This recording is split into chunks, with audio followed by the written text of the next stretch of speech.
আজকে ছিল মহাষষ্ঠী, আর যথারীতি আজকেও বরের ছিল মর্নিং শিফট, তাই দুপুরেই ও ডিউটি থেকে ফিরে চলে এসছে। আর এখন সন্ধেবেলা আমরা তিনজনে মিলে হচ্ছি রেডি, যাব একটুখানি ঠাকুর দেখতে। কালকে বেশ কয়েকটা ঠাকুর দেখেছি ঠিকই, তবে বাকি ঠাকুরগুলো ভাবছি আজকেই দেখে নিই, কারণ কবে বৃষ্টি হবে তার তো কোনো ঠিক নেই।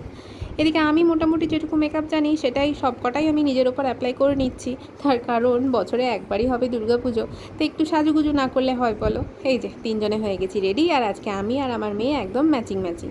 আর এই যে বেরিয়ে পড়লাম এবার রাস্তায়। আর সত্যি পুজোর সময় ঠাকুর দেখার আগেই রাস্তায় বেরোলেই মনটা ভালো হয়ে যায়, কারণ চারিদিকে এত আলো থাকে। আর এই যে চলে এসেছি একটা প্রাইমারি স্কুলের মাঠে। এই পুজোটাও আমরা প্রতি বছরই আসি, বেশ সুন্দর পুজো হয় এখানে।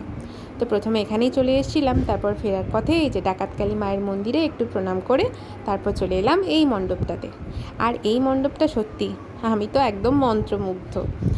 তোমাদেরকে আর বলার মতো কিছু নেই, তোমরা দেখেই বুঝতে পারছো এত সুন্দর আলোকসজ্জা। আর ওই দেখো দূরে আকাশে এক ফালি চাঁদ। সত্যি এখানে সারা সন্ধেটা কাটিয়ে দেওয়া যায়।